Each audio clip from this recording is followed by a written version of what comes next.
I'll always be a prisoner to my ambition. Since I had Bram's choker, the dual binoculars, and the quartet in the Spooky Raven Ballroom playing Sono un amentum non un combattente, which I have most certainly pronounced wrong, and I also had no way of getting rid of the dreaded tomb asp, I thought it makes sense for me to stick to exploring the upper chambers of the pyramid until I had enough wheels for me to solve the puzzle. I then proceeded to style on Ed the Undying until his body fell apart and the Holy MacGuffin was mine for the taking. Then I brought said Holy MacGuffin back to the council, and of course we will never speak of it ever again.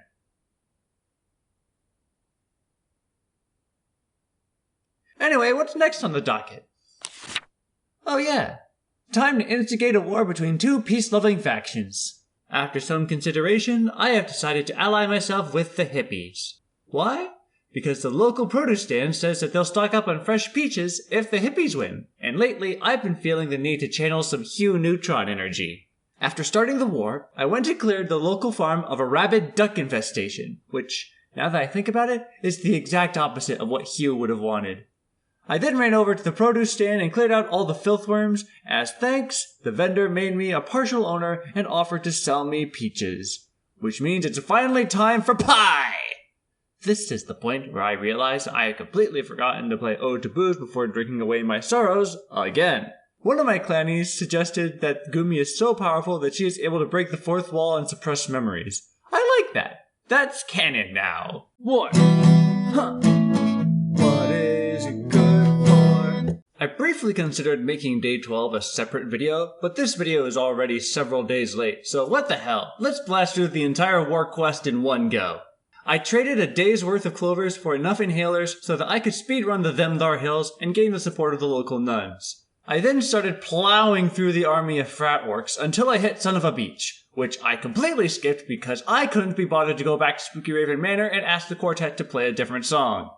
I headed over to the junkyard to harass the gremlin population and then summoned the Gaiman of Bees so that I could promote a hippie jam band. Finally, I charged straight into the frat house to pick a fight with the man, and he bodied me. Completely wrecked me, wiped the floor, and hung me out to dry. While I was recovering, I decided to go party in the Spooky Raven Ballroom for a bit. Now is probably a good time to mention that I picked up Dirge of Dreadfulness a couple days back.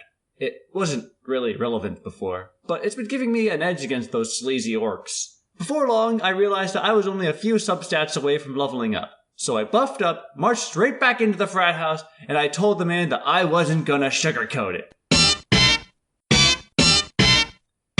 Have a happy little pule, jerkwad. And so the frat boys blew themselves up because they were idiots and the hippies were allowed to continue their disgustingly free-loving lifestyle. The end! But we're not done yet. After starting the war, I went and cleared the local farm of a rabid duck infestation, which, now that I think of it, is a rapid? One of my clannies suggested that Gumi is so powerful that she is able to break through the fourth wall and suppress memories. Memories? While I was recovering, I decided to go party in the Spooky Raven While I was recovering, I decided to recover. Finally, I charged straight into the frat house to pick a fat with fat. He is fat though, isn't he?